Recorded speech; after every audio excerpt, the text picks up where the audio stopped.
The man on the gurney is already dying when the doors slam open. Not from the bullet that was removed an hour ago. He's dying because 3 men in bespoke Italian suits just stepped into Mercy General's trauma wing, and every doctor in the corridor has taken a silent, collective step backward. Every doctor except one. She is standing directly in front of Gurney 7, her arms extended at her sides, her feet planted on the cold linoleum as though she has grown roots through the floor. She is wearing scrubs and a stethoscope. She is 29 years old, and the man who has just ordered her to move is the single most feared crime lord on the eastern seaboard. She does not move. Mercy General sat on the northeastern edge of Detroit like a lighthouse built for a city that had given up on being saved. 17 stories of aged brick and reinforced glass. Its emergency bay perpetually lit by the amber glow of triage lights. Inside, the corridors smelled of antiseptic, old coffee, and the faint metallic ghost of 1,000 emergencies. By midnight on any given Tuesday, the ER floor was a theater of controlled chaos. Paramedics trading patients for paperwork, interns hiding their trembling hands, and somewhere behind curtain 4, a radio playing classic Motown too quietly to hear. Dr. Mara Voss had come to Mercy General 3 years ago and quietly refused to leave. She was 29, lean and precise in the way that people who never fully sleep tend to be, sharp at the edges, running on something that wasn't quite adrenaline but was close to it. Her dark hair was always pulled back by the time she entered the building. Her hands, even when still, held a professional readiness. She had the kind of face that patients trusted immediately, not soft exactly, but honest. And she had a reputation that the hospital's veterans traded like currency. Mara Voss did not panic. Not once. Not ever. What the hospital didn't know about Mara Voss, what nobody knew, was that before her medical residency, before the student loans and the 17-hour shifts, she had grown up inside a different kind of emergency. Her father, Vincent Voss, had been a mid-level accountant for the Carucci Syndicate for 11 years before federal agents built a case around him like a wall. She had been 16 when the door came off its hinges at 5 a.m. She had been 18 when she decided that the only world she wanted to live in was the one where people survived. She had rebuilt herself carefully and completely. She kept nothing from before, or so she believed. Tonight had started like any other. Mara had taken the late shift, covered 2 post-op checks, sutured a laceration on a warehouse worker's palm, and was 40 minutes into the paperwork that never ended. Then Gurney 7 came through the bay at 11:47 p.m., pushed by 2 paramedics who both looked like they'd rather be anywhere else on Earth. The patient was male, mid-30s, with a single gunshot wound to the left shoulder, through and through, still bleeding. His vitals were dropping. His face was terrifyingly familiar, though Mara didn't know from where yet. What she did know was that he needed surgery, and that whatever had brought him here tonight had followed him through the door. They arrived 7 minutes after the patient. 3 black Cadillac Escalades, no plates, windows so dark they absorbed light, rolling into the ambulance bay with the slow, indifferent certainty of a tidal surge. The automatic doors opened, and the cold November air came in first, and then the men came in after it. 6 of them to start, fanning into the lobby with the coordinated discipline of a military unit. They wore suits, not uniforms, but the effect was identical. Every security camera in the reception area happened to point at the ceiling tiles. The desk clerk found a very important phone call to make. The paramedics who had delivered the patient quietly slipped out the back. Then Nico Carrera walked in. He was 34 years old and looked it. Not old, but finished, as though the softness had been pressed out of him long ago and only the essential, dangerous core remained. 6 feet, 2 inches tall, with the kind of lean muscle that suggested training rather than genetics, and a jaw that could have been cut from the same Italian marble as his custom-made overcoat. His eyes were a dark, depthless brown, the kind that absorbed a room and gave nothing back. In Detroit's underworld, Nico Carrera was the Carrera Syndicate, the 3rd generation of a criminal empire that controlled the Port Authority, 3 city councilmen, and every construction contract east of Woodward Avenue. He was also the elder brother of the man bleeding on Gurney 7. He moved through the corridor without breaking stride, trailing men and silence in equal measure. A nurse pressed herself flat against the wall. An orderly with a linen cart reversed direction without being asked. And then Nico Carrera reached Gurney 7, where Voss was cutting the bloody shirt away from his brother's shoulder and calling for 2 units of O-negative with a voice that didn't ask for anything twice. Nico looked at his brother. Something behind his eyes moved. A flash of pure, unguarded terror quickly buried under stone. Then he looked at Mara. "Step away from him," he said. It was very quiet. That was how you knew it wasn't a request. Mara did not step away.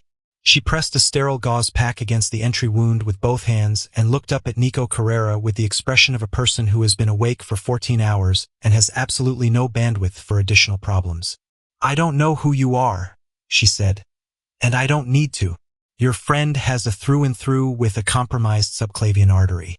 He has about 11 minutes before I can't help him anymore. So you can stand there and tell me to step away, or you can let me do my job." She looked back down at the patient before Nico could answer, because the conversation in her assessment was over. Nico Carrera did not move. He stood with his hands inside his coat pockets and watched the doctor work, and something in his posture shifted, almost imperceptibly, but his left-hand man, Sal Greco, caught it. It was the way Nico's jaw unclenched. Just barely. Just enough. The patient, Marco Carrera, the younger brother, the one who was supposed to be in Miami, was fading. His blood pressure had dipped to 80/50. Mara called for a portable ultrasound, called for the second unit of blood, and simultaneously barked instructions at a petrified intern who had materialized from somewhere and was now making himself useful through sheer terror. She was running 3 processes at once. Nico noticed. Then the portable ultrasound arrived, and Mara pressed the probe against Marco's chest, and everything changed. She saw the hemothorax instantly, blood pooling in the pleural cavity, pressing on the lung. It hadn't been in the paramedic report. It shouldn't have been there. This wasn't just a gunshot wound treated clumsily. It was a wound that had been packed with something before Marco arrived. Something designed to slow the bleeding but mask the internal collapse. Somebody had tried to keep Marco alive long enough to get him somewhere. But not here. Not a hospital. Mara pulled the probe away and turned to face Nico with the kind of directness that most people reserve for people they are not afraid of. "He was packed," Mara said, looking straight at Nico. "Before he came in. Someone did field trauma management on that wound. Professional, not amateur, not improvised. Whoever worked on him before the paramedics got there bought him maybe 40 minutes. She paused for exactly 1 second. The packing was QuickClot Z-Fold military grade. It's not available commercially in the state of Michigan. She watched Nico's face. She had grown up watching powerful men for tells. She saw it, the microcontraction around his left eye, the involuntary confirmation. She had not expected her own deduction to hit that precisely. But she had needed him to know that she was not simply a body in a building. She was paying attention. The silence that followed lasted 4 seconds. In the world Nico Carrera inhabited, for seconds of silence from a man of his status was the equivalent of a confession. His lead enforcer, Sal, shifted his weight. One of the men by the door checked his phone with excessive attention. Nico looked at the doctor, really looked for the first time, and what he saw was not the person he had dismissed in the first 30 seconds. He saw a woman who had just told him, without a single word of accusation, that she understood exactly what kind of world had put his brother on that gurney. "Get Marco into surgery," Nico said finally. It was the first time he had spoken since she had shut him down. He was talking to his men, but he was looking at her.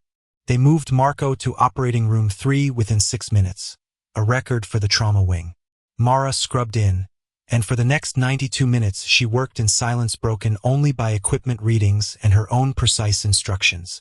She drained the hemothorax, repaired the subclavian artery with a vascular graft no wider than her smallest finger, and closed in layers that would scar cleanly. When she walked out of the OR, it was 1:38 a.m. and Marco Carrera's heart was beating on its own. Nico was waiting in the corridor. He had not moved in 92 minutes.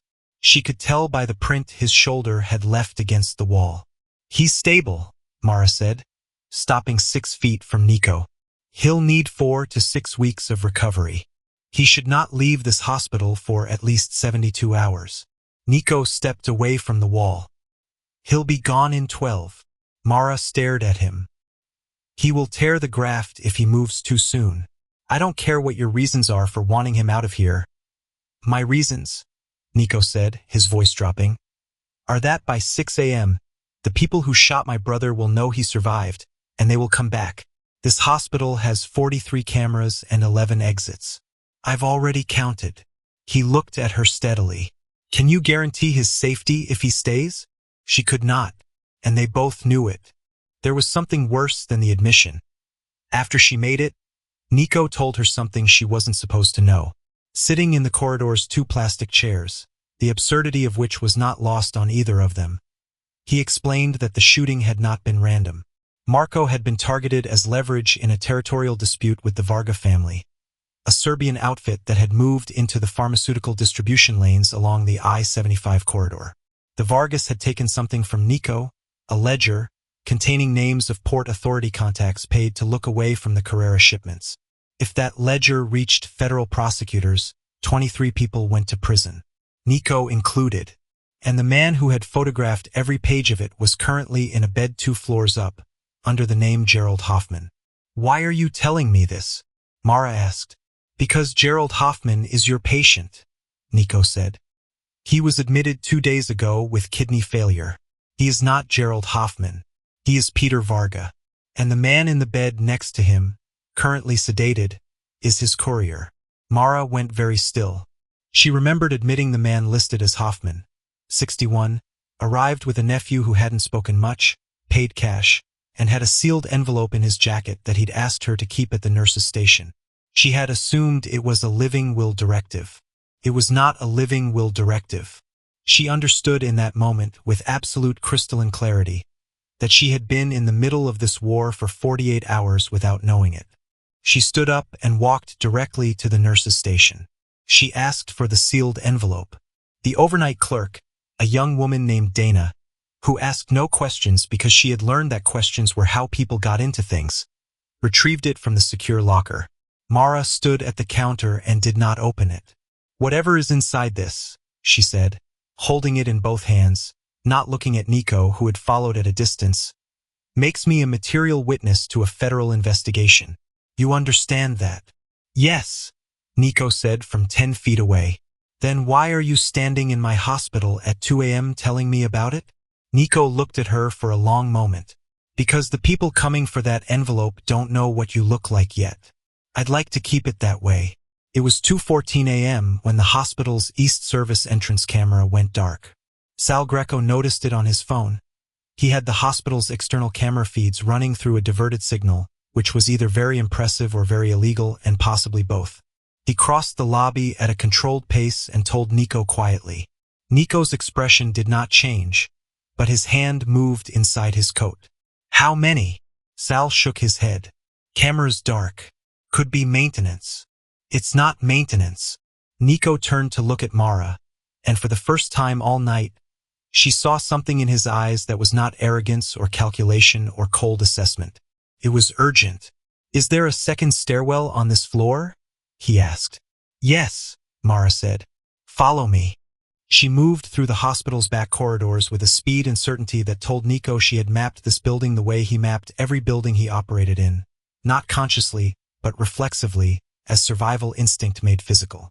She knew which hallway connected to the supply wing without a card swipe at this hour. She knew the maintenance stairwell was unmonitored between 1 and 4 a.m. because the overnight security rotation had a gap that the hospital had been told about twice but hadn't fixed. Nico followed her, and his men followed him, and nobody said anything because in a crisis you follow the person who already knows the way. In the maintenance stairwell, concrete walls, a single overhead bulb on a 15-second timer. Mara stopped and turned around. Behind her, Nico and Sal. The door above had just closed. Nobody was following yet. Nico was watching her the way he had watched her from the beginning. Assessing, reclassifying, revising. Your father was Vincent Voss, he said. It was not a question.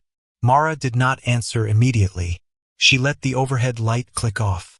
In the darkness, she said, I told you I didn't know who you are. You didn't have to, Nico said. The Voss name is in a ledger I've been holding for 6 years. Your father didn't work for the Caruccis by accident. He was placed there by a man named Ferrante. The name Ferrante sat in the air of that stairwell for a long time. Mara had heard it once before, whispered by her father the night before the raid, when he had thought she was asleep. She had been 18 and she had filed the word away in the place she kept things that were too large to carry but too important to discard. Ferrante. She had spent 11 years not looking for it. Now it had found her in a stairwell at 2 in the morning, delivered by a crime lord whose brother she had just stitched back together. Ferrante is the one who sold the Caruccis out, Nico said. He's the reason your father went to federal prison. He's also the reason my family lost the Western Docks in 2014. He is the Varga family's actual benefactor, the real architect behind everything tonight. How long have you known my name? Mara asked. Nico leaned against the wall. Since you pressed the ultrasound probe and mentioned the military-grade quick-clot. Only people with specific access or specific upbringing know that product by name. He looked at her without apology. I had Sal run you while you were in surgery. Your background is clean officially, but the year between high school and your pre-med enrollment is interesting. That's not a gap. That's a deletion. Mara said nothing, because he was right. That year was the year she had spent with her father's cousin, helping to move money through a series of small construction companies in the downriver suburbs. She had been 18 and terrified and entirely complicit. She had rebuilt over it. But you cannot delete a year. You can only bury it. There was a sound above them. Footsteps on the stairwell landing 2 floors up. Measured, controlled footsteps. Not hospital staff. Sal put his hand inside his jacket. Nico raised 2 fingers and the man froze. They all listened. The footsteps paused, then continued, slower. Whoever was up there was listening too. Mara looked at the envelope still in her hand. She thought of Peter Varga in the bed upstairs, sedated and unaware that his protection had just collapsed. She thought of her father in federal custody, convicted of conspiracy charges he had never fully explained because the name Ferrante was the one card he'd kept. And she made a decision, the kind that cannot be unmade, the kind that doesn't feel like a choice at all, only like the next step in something that was always going to arrive. There's a server room on sublevel 2, Mara said quietly, her voice even. Hospital administration keeps all its financial records there. Hard copy backups, insurance cross-references, patient billing. Whatever Peter Varga carried in as evidence, he would have photographed it and stored a digital backup somewhere on this building's network. He's been here 2 days. He had time. She looked at Nico. You need what's in that room before whoever is on those stairs gets to it. Nico looked at her for 3 long seconds. You know the access code? Mara said nothing for a moment. Then, my credentials get me into every level of this building, even the ones with no cameras. Sal looked at Nico. Nico looked at the ceiling, then at Mara. Lead the way, he said softly. Sublevel 2 was where the hospital's infrastructure lived, HVAC systems, server banks, and the long-term medication cold storage. Mara's keycard opened the corridor door without triggering the entry log because she had flagged her own ID as an emergency override badge 6 months ago after being locked out during a cardiac event. She had never mentioned it to the administration. The server room was at the end of the corridor, behind a door that required 2-factor authentication. She used her badge and a 6-digit code she had memorized 18 months earlier when the IT director had asked her to witness a server maintenance inspection. She had a very good memory. It had once been a survival skill. Still was. The server room was cold and blue and humming. 3 rows of racks, blinking green. Mara moved to the administration terminal at the far wall and logged in with fingers that did not shake. She was looking for external uploads. Anything sent from a patient device to the hospital's guest Wi-Fi network in the last 48 hours. The system required admin clearance for that search. She had admin clearance. It had been given to her because she was the department's informal liaison for electronic health records compliance, a position she had volunteered for because it made her very, very hard to remove from the building. She found 2 uploads. Timestamp, 1437, 2 days ago. Device, an unregistered mobile. Destination, An encrypted external relay address. The file name was a string of random characters. The file size was 4.2 gigabytes. 4.2 gigabytes is a lot of photographs, Nico said. He wasn't just photographing pages, Mara said. He was scanning full documents, probably bound ledgers. She pulled the relay address.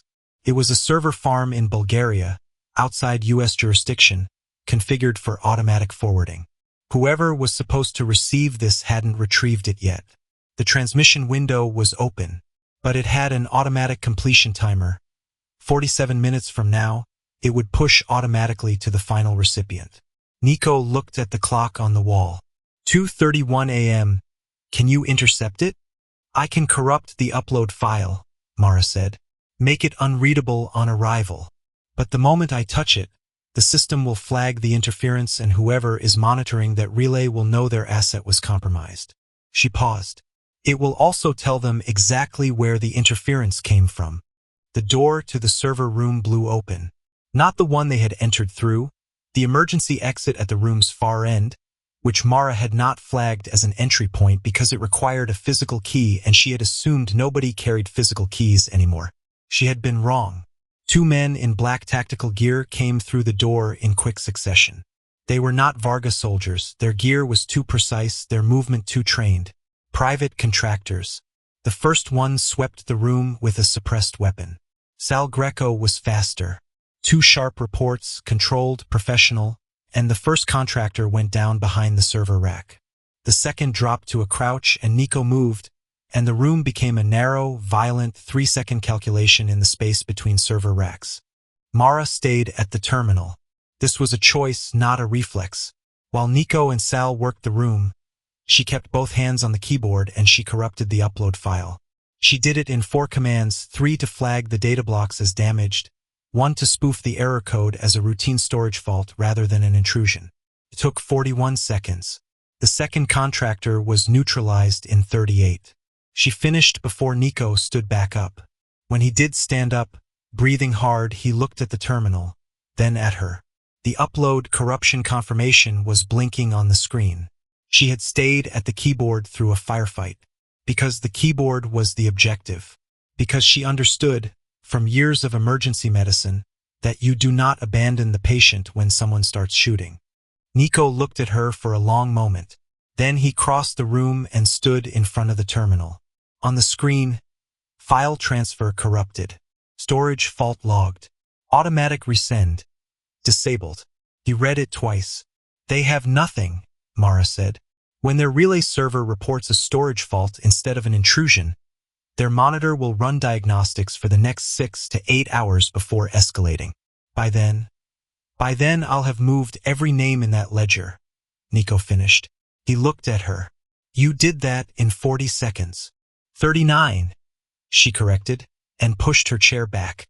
The third contractor they hadn't seen. He'd held back in the corridor, watching. He came through the main door with a phone in one hand and a weapon in the other, and his objective was not Nico. It was the terminal. The phone was running a remote upload override, a failsafe. He needed 2 seconds to trigger it. He got none of them. Mara swept a server rack's maintenance keyboard off its bracket as she rose and drove the heel of her hand into his wrist with enough force to snap the radius cleanly. The phone clattered to the floor. She stepped on it before it could process the command. The contractor folded. Mara straightened her scrubs and looked at Nico, who had not moved in time to do anything at all. I did a year of Krav Maga, she said, between high school and pre-med. They went back upstairs in silence. Mara, Nico, and Sal, the corridor clear, the east wing quiet. The service entrance had 2 of Nico's men stationed at it now, the camera restored.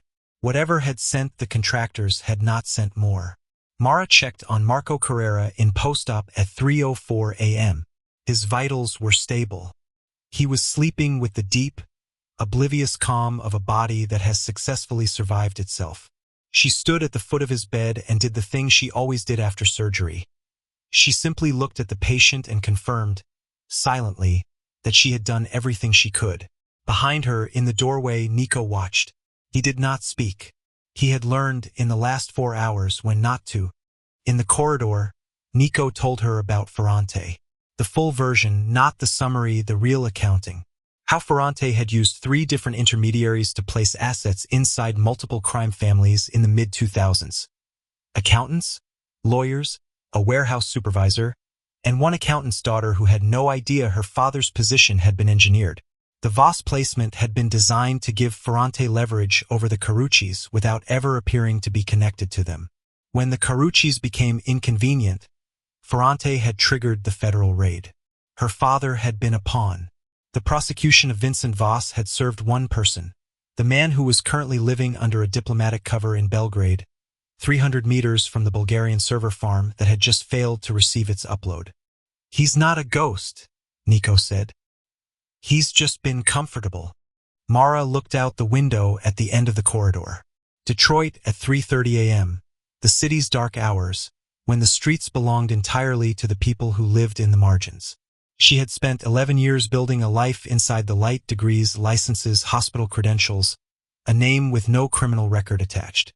She had been meticulous and she had been disciplined and she realized now, completely alone in a way that she hadn't permitted herself to name. And standing in this corridor, holding evidence of a conspiracy that had framed her father and ruined her adolescence, she felt something she hadn't expected. Clarity. Not anger. Clarity. The kind that comes when you understand exactly what you need to do next. "Tell me everything you know about Ferrante's current location," she said. Nico looked at her for a long time. "I can give you everything," he said. "Everything I have on Ferrante, the surveillance, the financial routing, the cover identities. But you need to understand what you're walking into." "I'm already in it," Mara said, turning to face him. "I've been in it since I was 16. I just didn't know who had put me there." Nico held her gaze. Then he extended his hand, not as the gesture of a crime lord offering an arrangement, but as the acknowledgement of an equal. Mara looked at the hand. She looked at the man. She had spent her entire adult life choosing the world that saved people rather than the world that consumed them. But she had learned tonight that those worlds had always been the same world.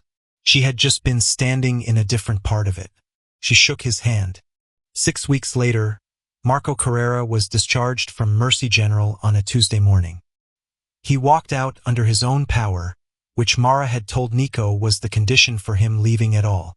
He carried a paper bag with his discharge instructions and a prescription for antibiotics, and 2 of Nico's men flanked him at a respectful distance. The East Wing camera worked. The administrative records had been wiped clean of his admission. Peter Varga, Gerald Hoffman, as the hospital knew him, had been quietly transferred to a federal facility whose name did not appear in any report Mara ever saw. The envelope had been surrendered to a federal contact whose name Mara had been given in a phone call she did not record. Mercy General continued its work. Nobody who mattered knew anything had happened there. Mara continued her shifts at Mercy General. She did not leave. She had not agreed to work for Nico Carrera, and he had not asked her to, because they had both understood, in the server room at 2:31 a.m., that what she offered was not service. It was partnership in a very specific, very limited set of circumstances. She treated his calls the way she treated emergency pages. Something requiring immediate attention, then full separation when the emergency was over. In the 6 weeks after, Nico sent a secure message twice. The first was a location, coordinates in Europe. The second was a name, Ferrante. She had forwarded both to a number she'd been given by the same federal contact. She did not ask what happened after. Some things you do not need to see to know are done. The most dangerous person in the room is never the one with the weapon. It is the one who already knows exactly what is at stake, and has decided they are not afraid of it. Somewhere out there, a person has spent years becoming invisible, not because they are weak, but because they chose it. They have built a life inside ordinary hours under an ordinary name, in a building where nobody looks twice at the person in the uniform. And somewhere out there, the wrong man is about to make the mistake of assuming that invisibility is the same as powerlessness. The next story begins with a single wrong assumption, and it ends with someone standing in a room full of the most powerful people in the world, and none of them saw her coming. If you love stories of hidden power, loyalty, and survival, subscribe. The next story is one you won't see coming.